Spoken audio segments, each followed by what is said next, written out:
The Zephyrian Empire stretched across 17 star systems, a testament to humanity's insatiable appetite for expansion and dominion. From its gleaming citadels on the capital world, the Empire had one solution to every problem: overwhelming force, rebellion on an outer colony, orbital bombardment, mining dispute, tactical strike teams, resource competition, biological warfare. In the command center of Research Station Omega, high in orbit above Kepler 442b, two figures stood before a containment chamber, observing their latest achievement in weaponized evolution. "Magnificent, isn't it?" Dr. Yilan Vex pressed her palm against the reinforced glass, eyes gleaming with the reflection of the creature beyond. 9 feet tall at full extension, adaptive camouflage capable of mimicking any environment within seconds. Strength 3 times that of a Caraxian apex hunter. General Craigs Valthorn nodded curtly, his expression unreadable beneath his meticulously trimmed beard. "Time to kill estimates." Dr. Vex smiled. "Under optimal conditions, Vorik can eliminate a target in under 12 seconds. The genetic modifications ensure it hunts with perfect efficiency. No hesitation, no mercy, no mistakes." The creature behind the glass shifted, its skin rippling from obsidian black to a mottled gray that matched the chamber walls. 6 amber eyes tracked their movements with unsettling precision. Muscle fibers visibly tensed and relaxed beneath translucent sections of its epidermis, a constant reminder of the raw power contained within its frame. "And you're certain it will obey only its programming?"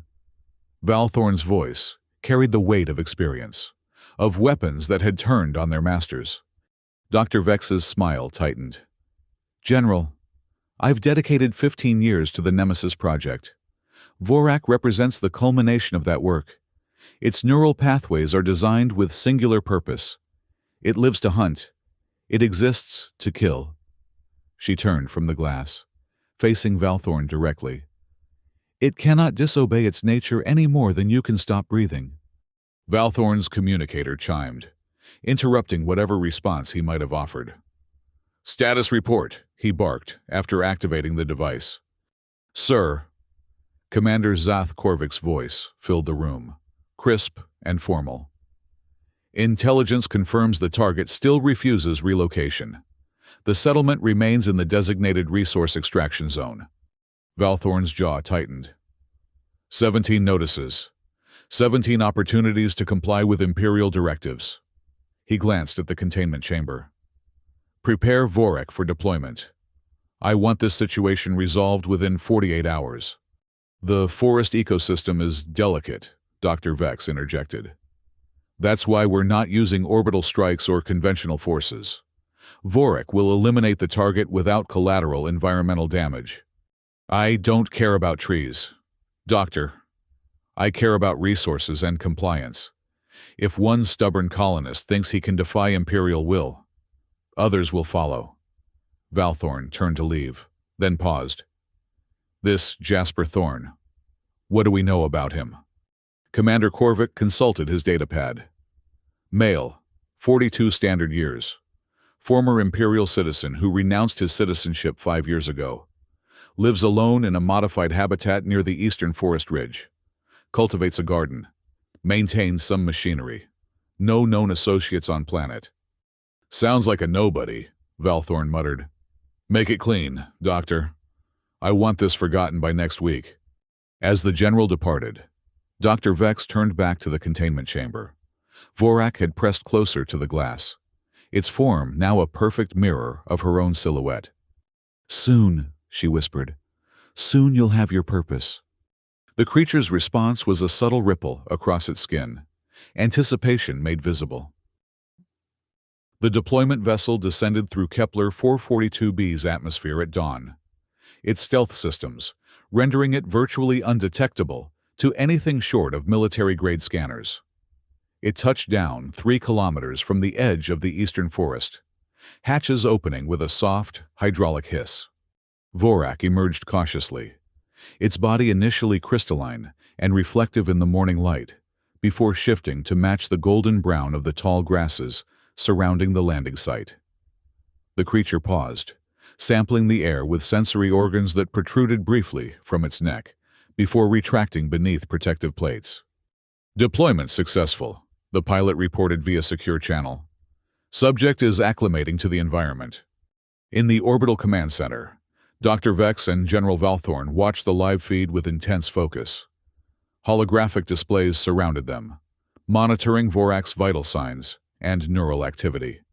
Respiration elevated but within parameters, Dr. Vex noted. Adrenaline analogs at optimal hunting levels. It's excited, General. Valthorn nodded absently, more concerned with results than the creature's emotional state. Time to target? At standard stalking pace, approximately 4 hours. Less if it detects the target sooner. As they watched, Vorak began moving toward the forest edge, its gait fluid and predatory. The tall grass barely swayed as it passed, 900 pounds of lethal intent, leaving scarcely a trace of its passage. Beautiful, Dr. Vex breathed. Every movement precisely calibrated for stealth. The creature reached the forest perimeter and paused again, this time for nearly a full minute. Its skin shifted once more, taking on the dappled patterns of sunlight through leaves. What's it doing? Valthorn asked, frowning at the delay. Environmental assessment, Dr. Vex replied. It's analyzing terrain, identifying potential obstacles, cataloging scents. This is exactly as designed. General. Finally, Vorak entered the forest, becoming nearly invisible among the shadows and vegetation. Only the occasional glimpse of movement on the thermal imaging feed confirmed its continued progress. Target's habitat is 2.7 kilometers ahead, Commander Korvik reported. Terrain is densely forested until the final half kilometer, which opens into a clearing where the target maintains his dwelling and garden. For the next hour, they watched in silence as Vorak moved deeper into the forest. Its progress was methodical, each step placed with predatory precision. Occasionally, it would freeze completely, becoming so still that even the monitoring equipment struggled to distinguish it from the surrounding forest. It's detected something, Dr. Vex said suddenly, pointing to a spike in neural activity. See that? Its hunting instincts are fully engaged. On the screen, Vorak had altered its course slightly, moving toward what appeared to be a small stream. As it approached, a deer-like creature emerged from the underbrush, lowering its head to drink. Irrelevant wildlife, Valthorn said dismissively. It should ignore the distraction. Dr. Vex nodded. And it will. The programming is clear. Vorak hunts only the designated target. True to her prediction, Vorak remained motionless as the animal drank its fill and wandered away, oblivious to the predator mere meters from it. Excellent discipline, Valthorn conceded. Perhaps your creation will prove its worth after all. The next 3 hours passed with similar efficiency. Vorak navigated the increasingly dense forest with effortless grace, avoiding natural hazards and wildlife alike. Its path remained fixed toward Thorn's habitat, deviating only when necessary to maintain optimal concealment. 1 kilometer from target, Commander Korvik announced, entering final approach phase. Dr. Vex leaned forward, unable to contain her excitement. This is it, General. The culmination of the Nemesis project. On the screen, Vorak had reached the edge of a small ravine. Beyond it, satellite imagery showed the first signs of cleared land, the outermost boundary of Thorn's territory. Vitals still optimal, a technician reported. Subject is. The technician stopped abruptly as alarms began flashing across multiple displays. What's happening? Valthorn demanded, rising from his seat. Dr. Vex's fingers flew across her console. Anomalous readings in the limbic system analogs, heart rate elevated beyond hunting parameters, stress hormones spiking. On the main screen, Vorak had stopped moving entirely. Its camouflage pattern flickered erratically, unable to settle on a consistent match for its surroundings. Is it malfunctioning? Valthorn's voice had taken on a dangerous edge. No, Dr. Vex replied, though uncertainty had crept into her tone. All biological systems are functioning normally. This is a behavioral anomaly. They watched as Vorak took another step forward, then froze again. Its head swiveled slowly, scanning the forest ahead with obvious caution. "It's afraid," Commander Korvik said softly, voicing what none of them wanted to acknowledge. "Impossible," Dr. Vex snapped. "We bred fear out of the genetic lineage. Vorak doesn't experience fear as we understand it." Yet the evidence before them suggested otherwise. The creature had begun backing away from the ravine, its movements no longer fluid and confident, but hesitant, almost jerky. "It's retreating," Valthorn stated flatly. "Your perfect hunter is retreating, Doctor." Dr. Vex shook her head vehemently. "No. There must be an environmental factor we're not seeing. Perhaps a natural predator, or some terrain feature our scans missed." "Deploy the recon drones," Valthorn ordered. "I want to know exactly what's causing this hesitation." Within minutes, 3 small drones had launched from the orbital station, descending rapidly toward Vorak's position. They spread out, scanning the forest in expanding patterns around the creature. "Preliminary analysis shows nothing unusual," Commander Korvik reported after reviewing the incoming data. "Standard forest ecology. No large predators. No defensive installations. No unusual energy signatures." Dr. Vex frowned, tapping her console to bring up additional diagnostic screens. "Vorak's sensory organs are detecting something our instruments aren't." "Or," Valthorn said coldly, "your creation is defective." Dr. Vex opened her mouth to object, then closed it as new data scrolled across her screen. "Wait. The drones are picking up trace chemical signatures. Unusual compounds in the soil and vegetation." "Meaning?" "I'm not sure yet. They're synthetic, but integrated into the natural environment. Almost like territorial markers." Valthorn turned to Commander Korvik. "Run a deeper background check on this Thorn character. There's something we're missing." As Korvik hurried to comply, Dr. Vex continued analyzing the chemical data. These compounds are sophisticated, designed to break down naturally over time, but constantly refreshed. They form a perimeter around the target's habitat. "A warning system?" Valthorn suggested. "Possibly. Or," Dr. Vex hesitated, "they could be calibrated to trigger specific biological responses in certain organisms. A deterrent." Valthorn's expression darkened. "You're saying this colonist has somehow created a chemical barrier specifically designed to repel your supposedly perfect hunter?" "That's statistically impossible," Dr. Vex replied, but her voice lacked conviction. "Vorak's genetic structure is classified at the highest levels. No outsider could possibly know enough to create a targeted deterrent." "Then, explain what we're seeing," Valthorn demanded, gesturing to the main screen where Vorak now sat motionless. Its camouflage settled into a defensive pattern that rendered it nearly invisible among the undergrowth. Before Dr. Vex could respond, Commander Korvik returned, his expression grave. "Sir, I've found something. Our initial background check on Jasper Thorn was incomplete." Valthorn raised an eyebrow. "Explain." "He wasn't just any Imperial citizen." Korvik handed over a datapad. "Thorn was a specialist with the Unconventional Solutions Division. Security clearance Omega-9. Dr. Vex went pale. "Omega-9? That's higher than my clearance."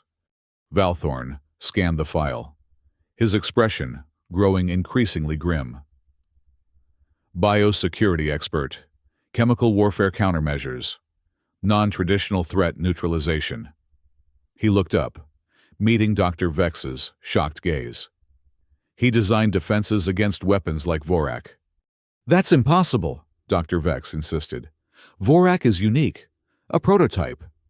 "Apparently," Valthorn said grimly, "not unique enough." In the forest clearing, Jasper Thorn worked methodically among the neat rows of his garden, unaware of the drama unfolding kilometers away. His weathered hands moved with practiced precision, testing soil moisture and adjusting the solar collectors that powered his modest irrigation system. The morning air was crisp, carrying the complex symphony of forest sounds that had become as familiar to him as his own heartbeat during 5 years of solitude. Birds called from the canopy, while insects hummed among his carefully tended plants. Tomatoes, beans, medicinal herbs, all thriving in the fertile soil of Kepler 442b. Thorne straightened, pressing a hand against the small of his back as he surveyed his work. The garden was perhaps his greatest achievement since leaving imperial service. Proof that life could flourish without conquest, that one could cultivate rather than extract.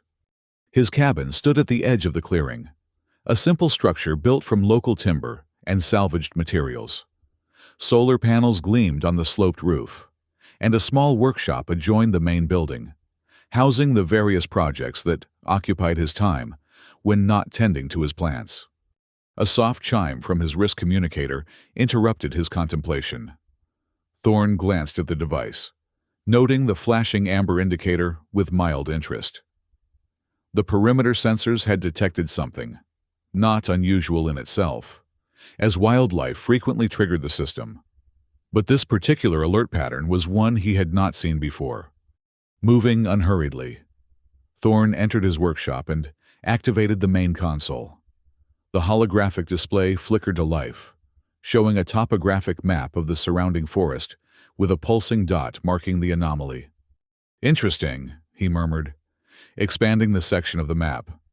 "Large mass, non-native biochemical signature, controlled movement patterns." His fingers tapped across the console, bringing up additional data streams. "And it's hesitating at the primary barrier. Very interesting indeed."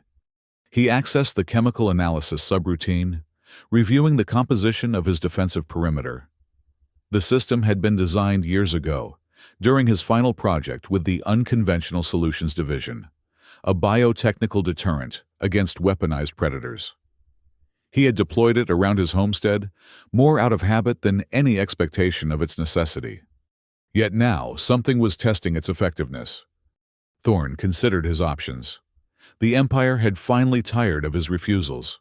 It seemed 17 relocation notices, each more sternly worded than the last. And now this, a biological weapon dispatched to remove the inconvenient colonist. He should have been afraid. A rational person would have been preparing to flee. Instead, Thorne felt only a detached curiosity, the same scientific interest that had defined his career before disillusionment led him to this quiet forest. "Let's see what they've sent," he said to the empty workshop, activating a sequence on the console. Throughout the forest, microscopic sensors awakened, beginning to transmit detailed environmental data back to his systems.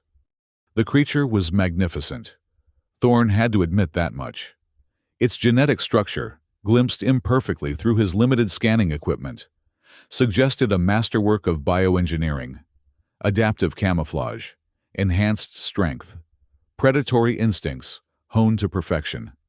Yet it had stopped at his chemical barrier, its biological imperative to hunt, warring with the synthetic deterrents he had dispersed throughout the forest. Those compounds mimicked the biochemical signatures of extreme danger, triggers so fundamental they bypassed conscious thought, speaking directly to the primitive survival instincts that existed even in engineered organisms. Thorne watched the creature's indecision with professional appreciation. Someone had created a nearly perfect hunter, yet had overlooked this basic vulnerability. Pride, perhaps. The same hubris that defined the Empire itself, the belief that power alone ensured victory. After studying the data for several minutes, Thorne made his decision. He would not run. He would not hide. Instead, he would make tea, tend to his tomatoes, and wait for the Empire to realize their mistake.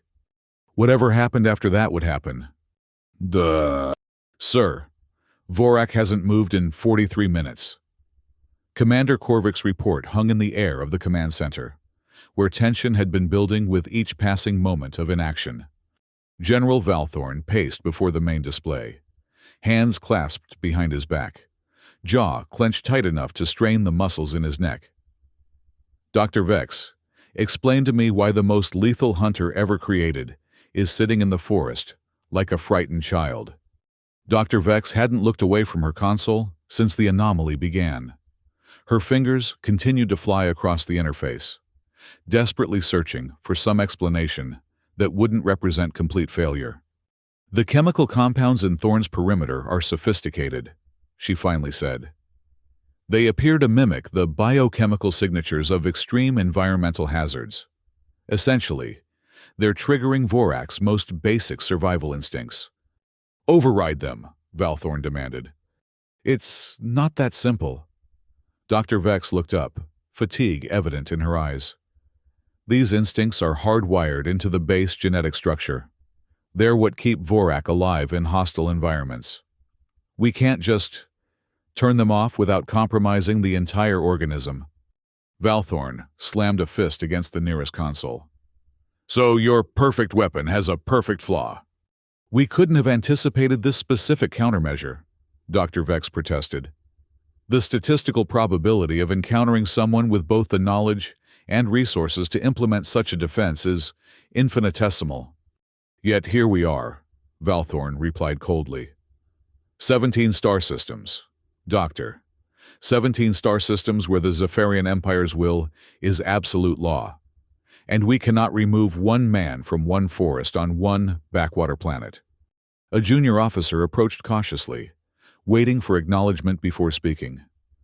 "Sir, we've completed the full background analysis on Jasper Thorn." Valthorn gestured impatiently for the officer to continue. Thorn was more than just a biosecurity specialist. He was the lead developer for the Empire's non-conventional threat neutralization protocols. His specialty was creating countermeasures against precisely the type of weapon Vorak represents. And this information wasn't in his initial file because... Valthorn's voice had taken on a dangerous quietness. The officer swallowed nervously. "Most of his work was compartmentalized. Sir, need-to-know basis only. The system flagged him as a former Imperial citizen, but not the nature of his service." "Convenient," Valthorn muttered. "What else?" "He resigned his position 5 years ago, sir. No official reason given. But there were notes in his personnel file suggesting ethical disagreements with leadership. He was considered a flight risk for several months before his departure." Dr. Vex had been listening intently. "So he took his knowledge and created a defense system, just in case the Empire ever came after him." "Apparently so, Doctor," the officer confirmed. Valthorn turned his attention back to the main display, where Vorak remained motionless in the forest. "Options. Commander Korvich. I want this situation resolved." Korvich straightened. "We could deploy conventional forces, sir. And alert every colonist on the planet that the Empire can be defied? Unacceptable." "Orbital strike?" Korvich suggested. Dr. Vex shook her head immediately. "The forest ecosystem is too valuable. That's why we chose Vorak in the first place." Valthorn glared at her. "Your creation isn't exactly proving its worth, Doctor." Lieutenant Yoich, who had been quietly monitoring communications, cleared his throat. "Sir, there may be another approach." All eyes turned to the young officer, who seemed momentarily startled by the attention. "Speak, Lieutenant," Valthorn commanded. "We've been operating under the assumption that Thorn doesn't know we're here," Yoich said carefully. "But what if he does? What if those chemical barriers were placed specifically because he anticipated this type of response to his refusal to relocate?" Dr. Vex frowned. "You're suggesting he's been expecting us?" "I'm suggesting, Doctor, that a man with his background would have contingency plans. He wouldn't simply hope the Empire would respect his decision to live in peace." Valthorn considered this.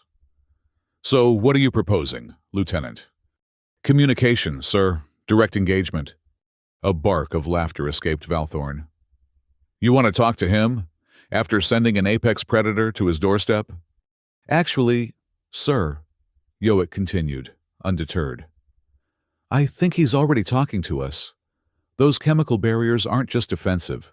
They're a message. He's demonstrating that he understands our methods and can counter them. A thoughtful silence fell over the command center. There's something to that, Dr. Vex admitted reluctantly. This is a man who spent his career thinking about how to neutralize threats without direct confrontation. He's showing us he can't be intimidated. Valthorn's expression remained skeptical, but a calculating look had entered his eyes. And if we open communications? Then we acknowledge him as an equal party in negotiations, not just a subject to be removed. Yoick replied. It changes the dynamic. It shows weakness, Valthorn countered. Dr. Vex shook her head. It shows adaptability, General, something Vorak was supposed to exemplify. Before Valthorn could respond, alarms blared across multiple stations. The main display shifted to show a new development. Vorak was moving again, but not forward toward Thorn's habitat. Instead, it was circling the perimeter, testing different approaches, only to retreat each time it encountered the chemical barrier. It's looking for a way through, Dr. Vex observed, a hint of professional pride returning to her voice. The hunting instinct is still active, still trying to fulfill its purpose. Will it find a path? Valthorn asked, momentarily distracted from the discussion of strategy. Dr. Vex studied the data scrolling across her screen. Uncertain. Thorn's barrier appears comprehensive, but no defense is perfect. Given enough time?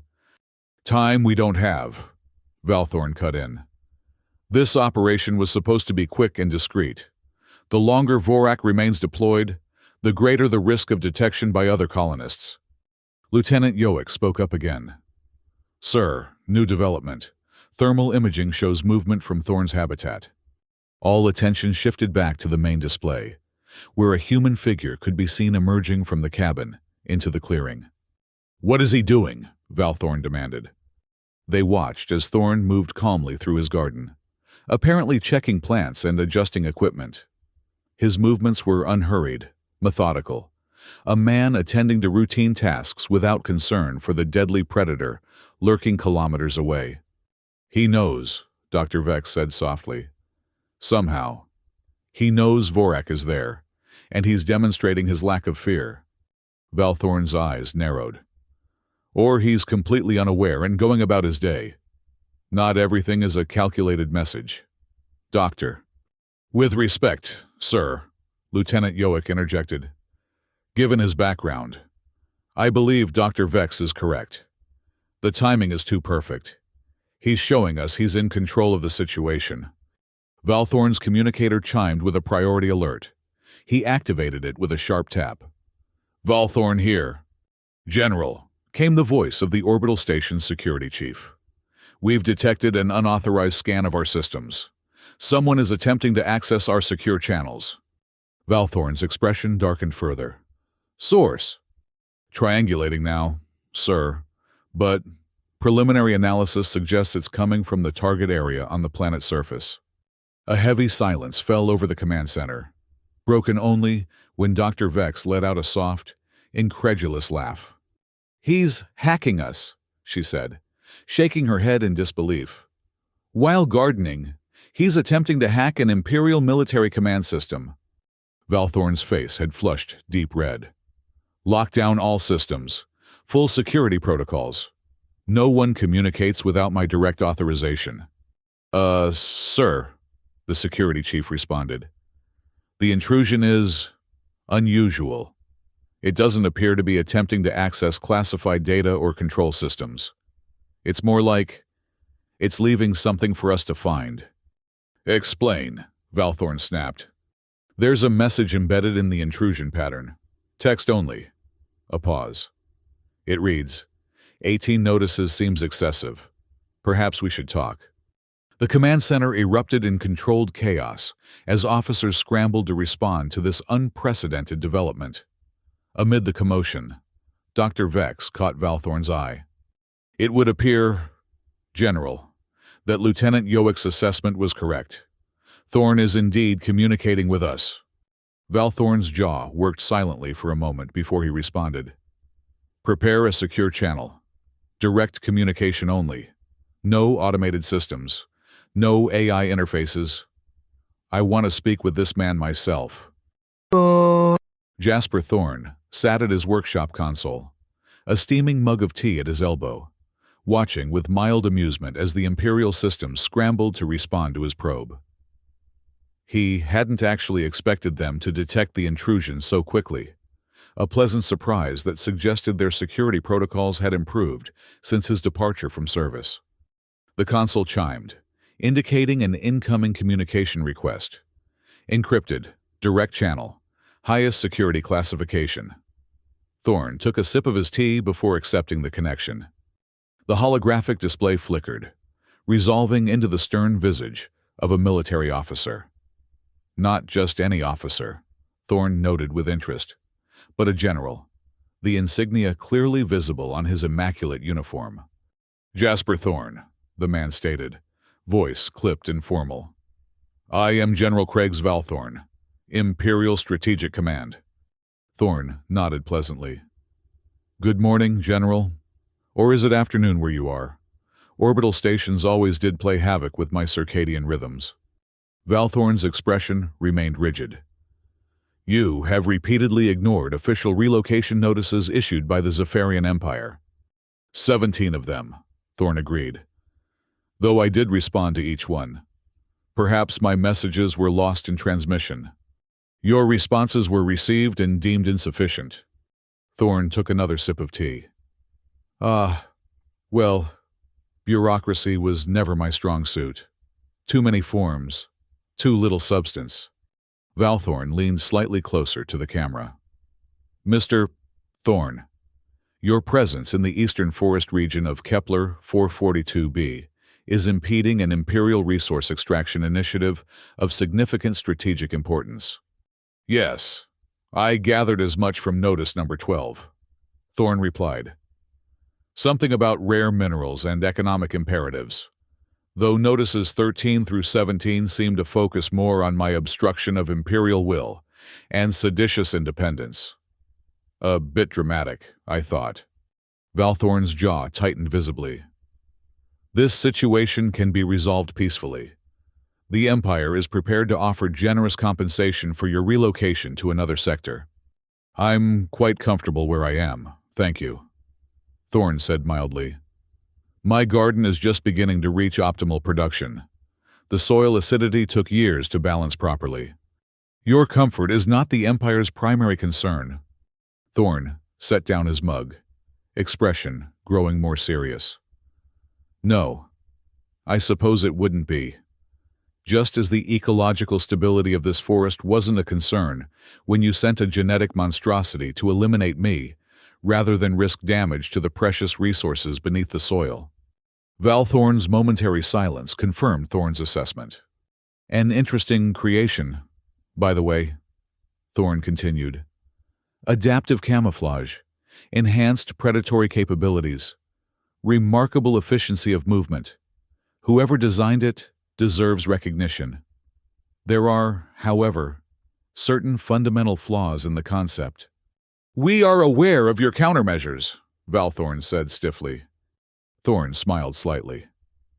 Not countermeasures, General. Just basic ecological management. This forest requires certain chemical treatments to prevent invasive fungal growth. That those treatments happen to trigger survival instincts in apex predators is merely a convenient coincidence. You expect me to believe that? I expect nothing from the Empire except what it has always delivered. Force disguised as order. Extraction disguised as progress. Thorne leaned back in his chair. But let's be practical. Your hunter is stymied. Conventional forces would cause the very environmental damage you're trying to avoid. And an orbital strike would raise uncomfortable questions among the other colonists. Questions about why the mighty Empire couldn't remove one man without resorting to such extremes. Valthorne's expression had grown increasingly thunderous. You seem to believe you have leverage in this situation. I believe I have something better than leverage. General, I have time. Thorne gestured to his surroundings. I'm entirely self-sufficient here. I can continue indefinitely, while your operation remains in limbo.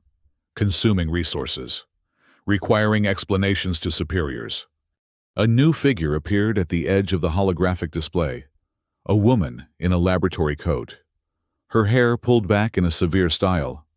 "Mr. Thorne," she began, "I am Dr. Yelin Vex, lead geneticist for the Nemesis Project.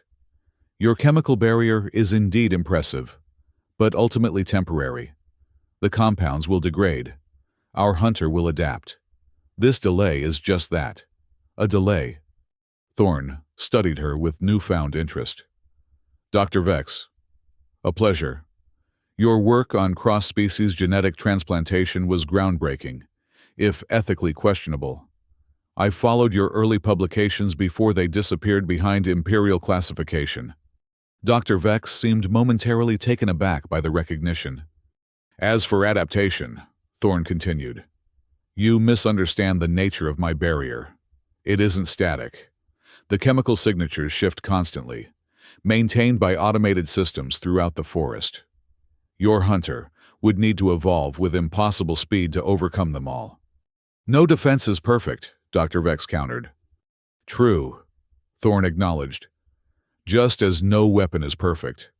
Your creation hesitates because it recognizes, on a fundamental level, that entering this forest threatens its survival.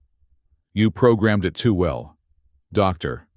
It values its existence more than its mission." A fleeting expression of discomfort crossed Dr. Vex's face. General Valthorn moved to center frame again. "This conversation is becoming unproductive. Final offer.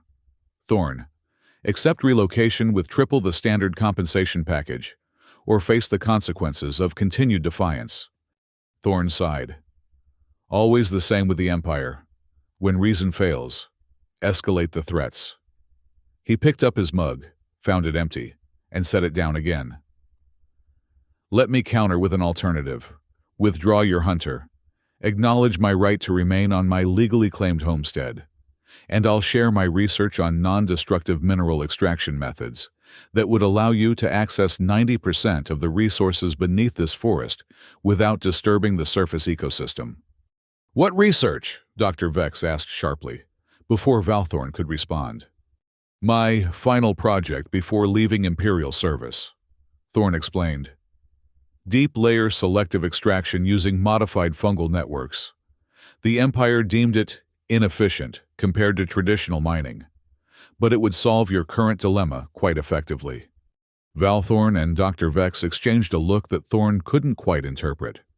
"We would need to verify this technology," Valthorn said slowly. "Naturally, I can provide preliminary data immediately, with full technical specifications once we have a formal agreement."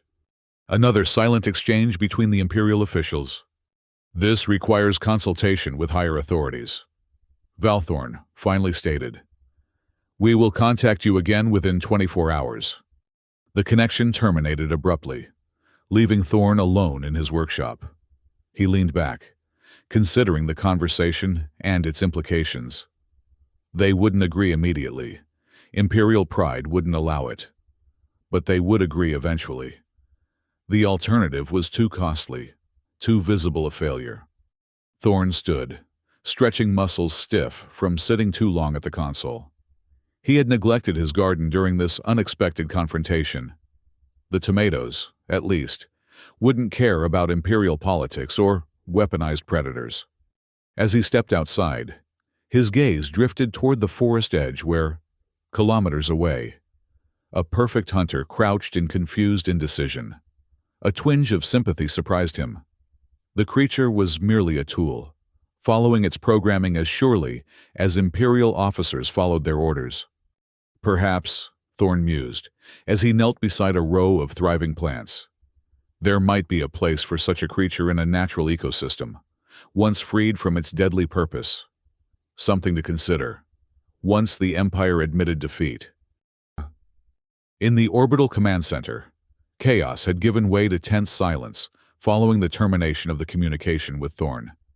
General Valthorn stood with his back to the room, staring out the viewport at the curved horizon of Kepler 442b below. "He's bluffing," Valthorn finally said, not turning around. This extraction technology is a fabrication. Dr. Vex, who had been reviewing data on her console, looked up. I'm not so certain. General. Preliminary research into Thorne's service record shows he was indeed working on alternative extraction methodologies before his resignation. The project was classified, but cross-referencing with resource allocation records suggests significant investment. Then why wasn't it implemented? Val Thorne demanded, finally facing the room. Lieutenant Yoick spoke up cautiously. Sir, I've found a relevant administrative note in the archived project files. It appears the initiative was terminated after Thorne's departure, with resources redirected to conventional extraction technology development. The official reasoning cited insufficient cost-benefit ratio and incompatibility with existing industrial infrastructure. Meaning, Dr. Vex translated, it wasn't immediately profitable enough, and the mining guilds didn't want to retool their operations. Val Thorne scowled. So we might have avoided this entire situation if someone had bothered to fully evaluate Thorne's research 5 years ago. No one ventured to respond to what was clearly a rhetorical observation.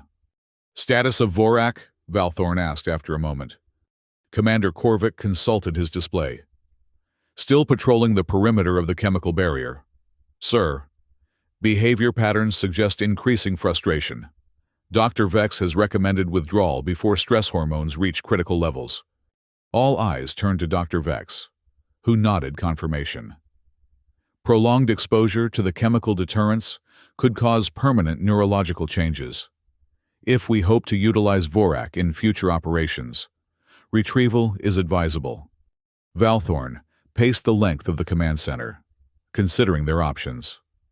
The situation had become a strategic quagmire, precisely the type of scenario Imperial doctrine was designed to avoid. Swift, overwhelming force was the Zephyrian way, not protracted negotiation with a single, stubborn colonist. Yet here they were, stymied by one man in his garden. Lieutenant Yoick, Val Thorne said abruptly, prepare a secure transmission to Imperial Command, Priority Alpha. I need authorization to proceed with Thorne's proposal. Surprise rippled through the command center. Dr. Vex was the first to recover. You're accepting his terms? I'm exploring all available options to complete our mission, Val Thorne replied stiffly. If his extraction technology is viable, it represents the most efficient resolution to the current impasse. And if Imperial Command refuses? Commander Korvik asked. Val Thorne's expression hardened. Then we implement contingency protocols. But I suspect they'll see the strategic value in Thorne's proposal, particularly when weighed against the alternatives. As officers moved to execute his orders, Val Thorne turned his attention back to the main display, where Vorak continued its futile patrol. The creature's movements had become less fluid, its camouflage patterns fluctuating with increasing irregularity, visible signs of the stress Dr. Vex had mentioned. Begin Vorak retrieval procedures, he ordered. Regardless of Command's decision, the current deployment is compromised. Dr. Vex nodded gratefully, already initiating the recall sequence on her console. Extraction team is on standby. Estimated retrieval time 43 minutes. Val Thorne watched silently as the recovery operation commenced. The failure of the Nemesis project in this instance was a personal embarrassment, one he would not soon forget. Yet a greater concern nagged at him, a strategic implication he was reluctant to voice aloud. If one man with knowledge and preparation could neutralize the Empire's most advanced weapon, what did that suggest about the foundation of Imperial power itself? He pushed the uncomfortable thought aside. Such philosophical concerns were better left to academics. His duty was clear: resolve the current situation, secure the resources, maintain the appearance of Imperial infallibility. Everything else was irrelevant. Jasper Thorne woke before dawn the following morning, his routine undisturbed by the previous day's confrontation. He prepared a simple breakfast, performed his daily maintenance checks on the habitat systems, and spent an hour tending to his garden as the first light of Kepler 442b's sun filtered through the forest canopy. His perimeter sensors had detected the retrieval of the hunter during the night, a positive sign that suggested the Empire was seriously considering his proposal. Not that he had doubted they would. Imperial pride was substantial, but Imperial pragmatism ultimately prevailed when resources were at stake. As he inspected a row of medicinal herbs, noting with satisfaction their robust growth, a familiar chime sounded from his workshop. The Empire had reached a decision sooner than expected. Thorn washed the soil from his hands before entering the workshop and activating the communication system. The holographic display flickered to life, revealing not General Valthorn, as he had anticipated, but a severe-looking woman he didn't recognize. Her uniform bore the insignia of Imperial Diplomatic Corps, an interesting choice that spoke volumes about the Empire's approach to the situation. "Jasper Thorn," she began without preamble. "I am Ambassador Nyla Vox, representing the Zephyrian Empire in this matter. The terms of your proposal have been reviewed by the appropriate authorities." Thorn nodded politely, but remained silent, waiting for her to continue. "The Empire is prepared to acknowledge your legal claim to your current homestead, with the understanding that the surrounding forest will be subject to resource extraction using the methodology you have provided. Technical specialists will require access to your research and periodic consultation during implementation." "A reasonable request," Thorn agreed, "though I would add the stipulation that the extraction process be monitored by independent ecological assessors to ensure compliance with environmental preservation standards." Ambassador Vox's expression suggested she had anticipated this condition. "Acceptable, provided such assessors are selected from a mutually agreed-upon roster of qualified individuals." "Of course." Thorn leaned back slightly in his chair. "And what of the hunter? The genetic creation sent to eliminate me?" A brief flicker of discomfort crossed the ambassador's features. "The deployment was a regrettable miscalculation. The asset has been withdrawn and will not be utilized in this region again." "Not quite the point I was addressing," Thorn said mildly. "Such a creature represents a fundamental ethical concern. Creating sentient weapons raises questions that go beyond tactical considerations." "The Empire does not recognize the entity in question as sentient," Ambassador Vox replied, her tone cooling noticeably. "Its development and deployment fall under standard military protocols for advanced weaponry." Thorn sighed. "A convenient classification that ignores the evidence. Your hunter made a choice, Ambassador, a choice based on self-preservation rather than programmed imperative. If that doesn't suggest a form of sentience, what would?" "Mr. Thorn, philosophical debates about the nature of consciousness are beyond the scope of our current negotiation." "Perhaps," Thorn conceded. "But I would add one final condition to our agreement. The creature is to be retired from active service and placed in a suitable habitat where it can exist without being compelled to hunt human targets." Ambassador Vox's expression suggested she found the request both unexpected and irrelevant. "That decision lies far outside my authority." "Then I suggest you seek the necessary authority," Thorn replied pleasantly. "My extraction technology is of no use without my ongoing consultation, which I am prepared to withhold until all conditions are met." A tense silence followed as the ambassador appeared to communicate with someone off-screen. After several moments, she returned her attention to Thorn. "Your condition will be presented to the appropriate military oversight committee. I can make no promises regarding the outcome." "I understand.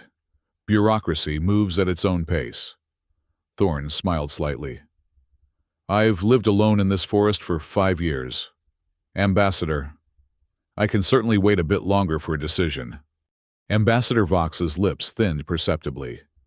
"Is there anything else, Mr. Thorn?" "Just one small request, more personal than official. I'd appreciate the opportunity to speak with Dr. Vex before our communication concludes." Another pause, another off-screen consultation. "Dr. Vex has agreed to speak with you briefly. Please hold while the connection is transferred." The ambassador's image flickered and was replaced by the now familiar figure of Dr. Vex. Her expression was guarded, professional curiosity warring with evident discomfort. "Mr. Thorne," she acknowledged. "I'm told you wish to speak with me." "Dr. Vex," Thorne greeted her warmly. "I wanted to express my admiration for your work on the Nemesis project. Despite our conflict of interests, the genetic engineering involved is truly remarkable." Surprise flickered across her features before she composed herself. "Thank you. Though given the circumstances, your admiration is somewhat unexpected." "Professional appreciation transcends personal circumstances," Thorne replied. "Your work has implications far beyond military applications. The adaptive properties you engineered could revolutionize ecological restoration in damaged biospheres." Dr. Vex studied him thoughtfully. "That was actually part of the original research direction, before military funding redirected our focus. I suspected as much. Your early papers suggested a more constructive orientation." Thorne leaned forward slightly. "Have you considered returning to that path? Your hunter demonstrated something profound when it refused to enter my forest, a capacity for self-preservation that overrode its programming. That suggests possibilities far more interesting than weapons development." "The Nemesis project has been my life's work," Dr. Vex said, but something in her tone suggested uncertainty. "All the more reason to ensure it reaches its fullest potential." Thorne countered gently. "Imagine creatures designed not to destroy, but to restore, to heal damaged ecosystems, to adapt to changing planetary conditions, to preserve rather than eliminate." Dr. Vex was silent for a long moment. "You make it sound simple." "Not simple, essential." Thorne gestured to encompass his surroundings. "I left Imperial service because I saw how quickly innovation became weaponized, how readily creation served destruction. But it doesn't have to be that way."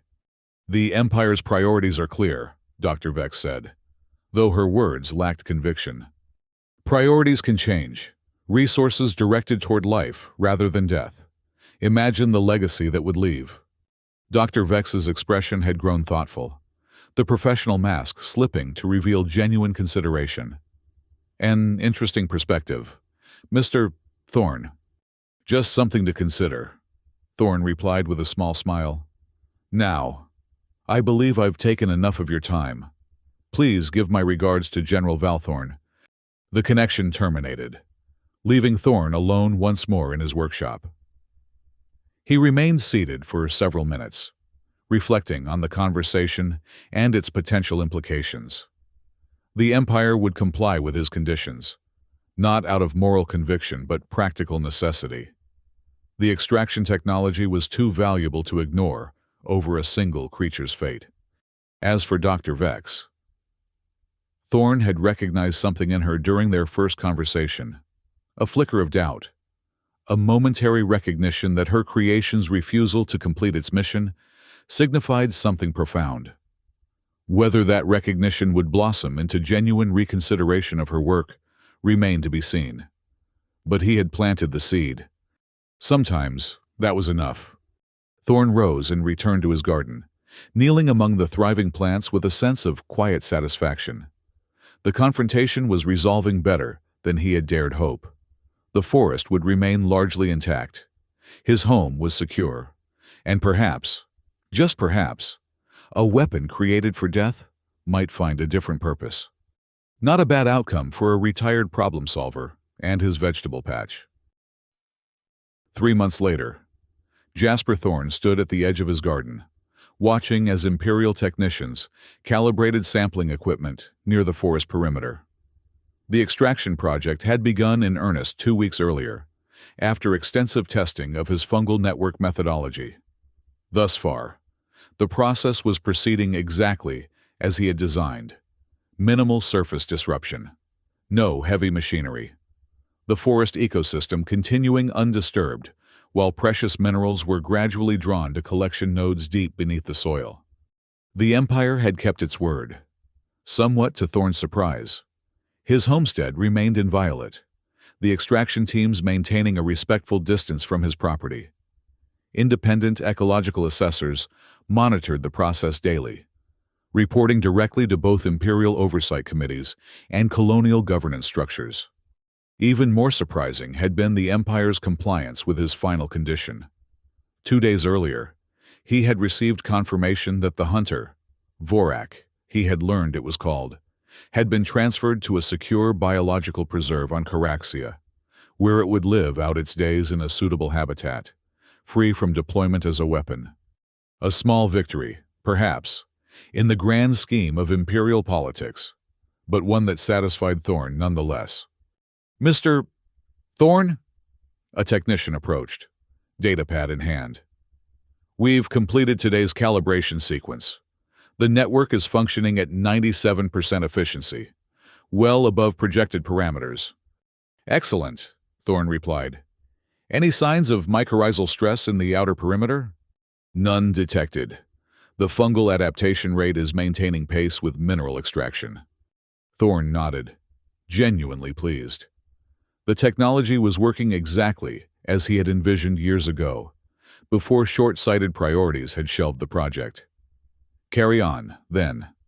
I'll review the complete data this evening." As the technician returned to his team, Thorne's communication system chimed softly. A non-urgent notification. Unusual, given that most of his communications these days came from Imperial extraction coordinators with immediate concerns. In his workshop, Thorne activated the system to find a message flagged with scientific rather than military encryption. The sender identification was unexpected. Dr. Yelan Vex, Xenobiological Research Division, not Nemesis Project. Intrigued, Thorne opened the message. It contained a brief text introduction, followed by a substantial data package. "Mr.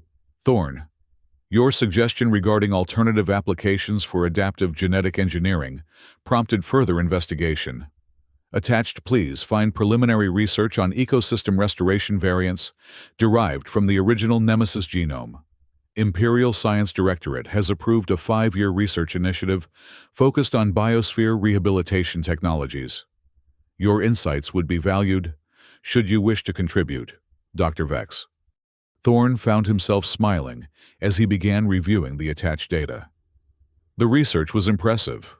Thoughtful adaptations of the hunter's genetic structure, repurposed for environmental restoration rather than predation. The survival instincts that had prevented Vorak from entering his forest had been maintained but redirected, creating organisms that could detect and respond to ecological damage. It was, in many ways, a more elegant solution than his own fungal networks. A living system that could adapt continuously to changing conditions rather than requiring constant recalibration. For the first time in years, Thorne felt the familiar spark of scientific collaboration, the excitement of building upon another's insights, of seeing potential connections and improvements. He had left Imperial service disillusioned by the militarization of his work, but perhaps there was still room for constructive innovation within the system. As the sun began to set over the forest, casting long shadows across his garden, Thorne began composing a response to Dr. Vex. Not a full commitment to collaboration. He valued his independence too much for that, but an opening, a willingness to share ideas and contribute to something genuinely beneficial. A small step, perhaps, but in the right direction. Outside, the forest whispered with evening sounds, the calls of native wildlife, the rustle of leaves in the gentle breeze, the soft churning of soil as microscopic organisms continued their endless work of creation and transformation. The same forest that had protected him through its chemical language now served as a living laboratory for a new approach to resource extraction, one that might eventually spread to other worlds, other ecosystems. Thorne finished his message and sent it, then stepped outside once more to watch as the technicians packed up their equipment for the day. They nodded respectfully as they departed, a far cry from the initial tension when the project began. In the gathering twilight, Thorn walked the perimeter of his garden, checking plants that would soon need harvesting, making mental notes about adjustments to his irrigation system. Ordinary tasks, mundane concerns, the stuff of a quiet life, freely chosen. Somewhere across the stars, in a protected reserve on Caraxia, a hunter, no longer compelled to kill, would be adapting to its new environment. Its remarkable genetics finding expression in ways its creators had never intended. And in laboratories throughout the Empire, Dr. Vex would be pursuing a different path, perhaps questioning other aspects of Imperial doctrine as she explored the creative, rather than destructive potential of her work. Small changes, Thorn reflected as he returned to his cabin, but meaningful ones.